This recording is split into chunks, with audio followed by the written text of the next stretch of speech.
isang salita at kataga ang lumabas kanina sa mga bibig pong mga babae nito at po ni Teresa. Ano po ang salitang ito? Ang gusto. Sabi ni Roma na tinukso niya itong si Omon dahil gusto niya. Sabi naman ito ni Linlin, nangyari ito dahil gusto niya. At ganon din, itong si Teresa, nagkaroon sila ng relasyon dahil mapagmahal daw itong si Solomon. So napapasok pa rin yung sinasabi nating gusto. At ito naman si Jennifer, pinababayaan niya at pinayagan niya makabalik o doon pa rin sa kanya si Solomon dahil gusto niyang manatili doon si Solomon dahil sa kanyang anak. Nais ko lang iparating sa inyo, nakakaiba po ang, may diferensya po at may pagkakaiba ng gusto at karapat-dapat. What you want and what you deserve. Yan po ang dapat nating bigyan ng halaga. Dahil gusto nyo itong lalaking ito. Pero tanungin nyo ang sarili nyo, karapat-dapat ba siya sa inyo? Diba? Ganon din. Ganon din sa'yo, Jennifer. Gusto mo siyang manatili sa'yo. Pero karapat-dapat pa ba siya sa iyong pagmamahal dahil naging traidor, naging taksil siya? Mag-isip-isip ka. So, dapat ay magkaroon ng solusyon, magkaroon ng katuparan po ang ating mga hangarin, hindi lamang kung ano ang gusto natin, kung ano ang karapat-dapat mangyari sa buhay natin sa tulong ng Diyos. Salamat po. Thank you very much sa ating trio tagapayo. Alam mo, Solomon, marahil nangyari ito na nagkaharap-harap kayo ngayon, nagkita-kita kayo, nagkaalaman na, dahil merong kailangan kang matutunan.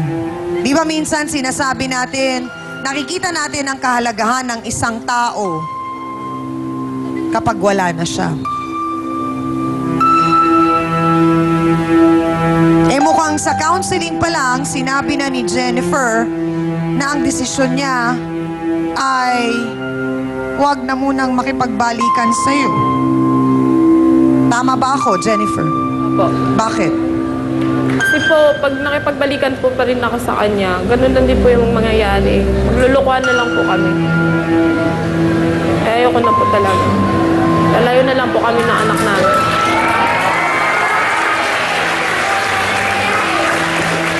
Solomon, gusto kong liwanagin sa'yo na hindi namin tinuruan si Jennifer na maging gano'n ang kanyang desisyon. Yun ay lumabas at naging resulta base sa mga ano? Base sa ano, Solomon? Sa mga nagawa kong mali.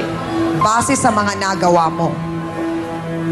Kasi napag-alaman namin during counseling, hindi lang pala si Trisha, hindi lang si Lenlen, hindi lang si Roma. Mahigit 15 ng babae ang pinatulan mo. So, hanggat hindi mo to natututunan na makinig sa kapatid mo, sa mga magulang mo, tama ang sinabi ni Doktora Solomon. Baka pag dumating ang araw na magkaproblema ka at magkasakit ka, sino ang tutulong sa'yo? Asawa ko po. Ayaw na nga niya sa'yo eh. Ayaw na nga muna niyang makipagbalikan. Alma, anong mensahe mo sa iyong kapatid na si Solomon? Bahala na po sa buhay niya kung anong gawin niya. Sa ako, pagod na rin ako ng pangaral sa kanya. Tapos na rin. Ayoko na rin po. Tama na po yun. Yun lang po. Pero kayo naman, patuloy niyong tutulungan si Jennifer Opo, at yung tutulungan ko po si pamangkin mo. Opo, para po sa anak lang po niya. Yun lang po. Salamat kung ganun. Maswerte ka, Solomon, at mabait ang ate mo at ang mga magulang mo. So, paano na ngayon, Solomon?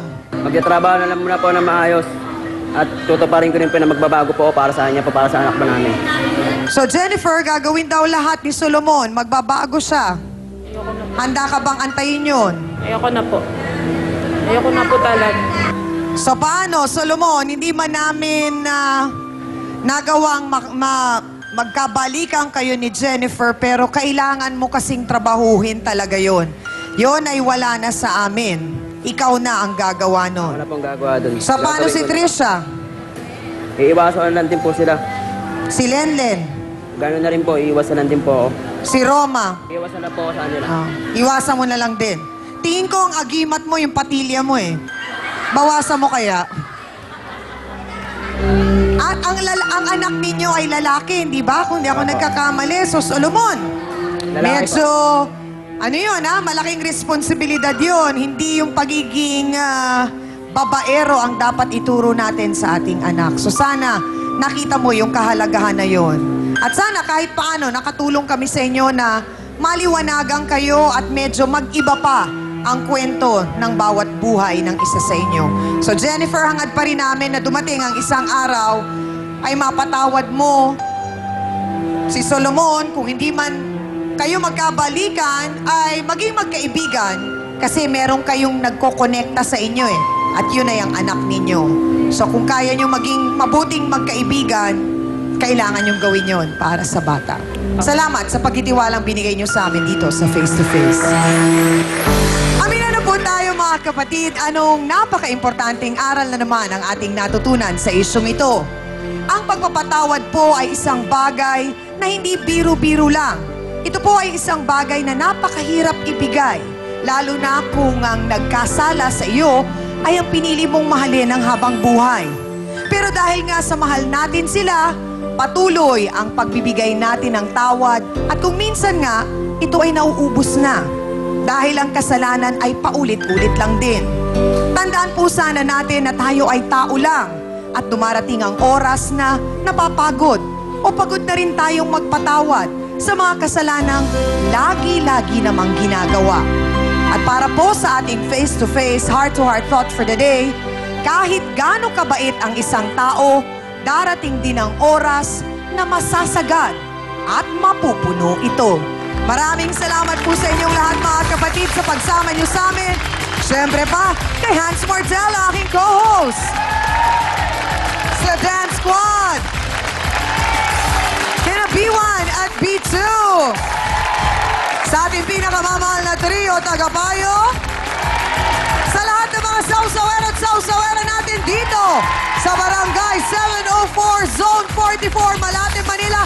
Salamat po mga kasausawan. Mahal namin kayo at mabuhay po kayo. Sa lahat ng ating mga bisitang nagtiwala po para ibahagi ang kanilang kwento ng buhay. Salamat din po. At bago lang tayo tuluyang magpaalam, nais lang po namin pasalamatan si Honorable Mayor Alfredo S. Lim ng City of Manila. Mr. Ricardo de Guzman, ang Chief of Staff mula sa Office of the Mayor.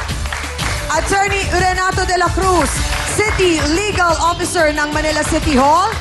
Ms. Leslie Lee ng Cherry Motors. Kay Mr. Su Chung Chang ng Cherry Motors. At kay Architect Ayon Paredes.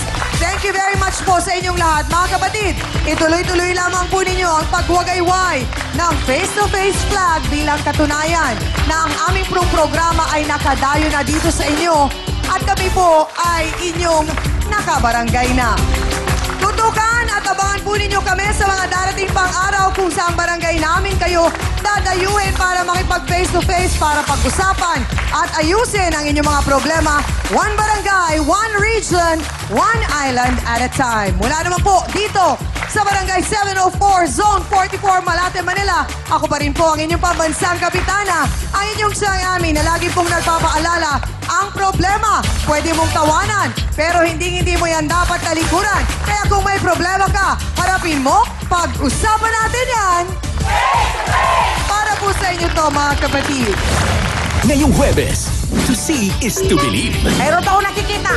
Nang sa nakita, si mother-in-law ayaw maniwala. Mga anak mo, mga malalandi. Babae? Totoo ka? Wala! Kasi nga, nakita ko silang nagkahalikan. Sabay talikod, may hiwalay ang mga nguso. Paano daw kasi paniniwalaan kung lashing? Gano'n na yung kita mo sa mga bagay ba? Gaano kadalas tayo umiinom nun? Sa loob na 1 linggo po, 1 beses lang po ako pumapalya. So, ilusyon o totoo ang kanyang nasaksihan? Noong hapon na po ba yun, may naganap po bang... Face to Face, ngayong Huwebes, 10:30 a.m. Dito lang sa TV5.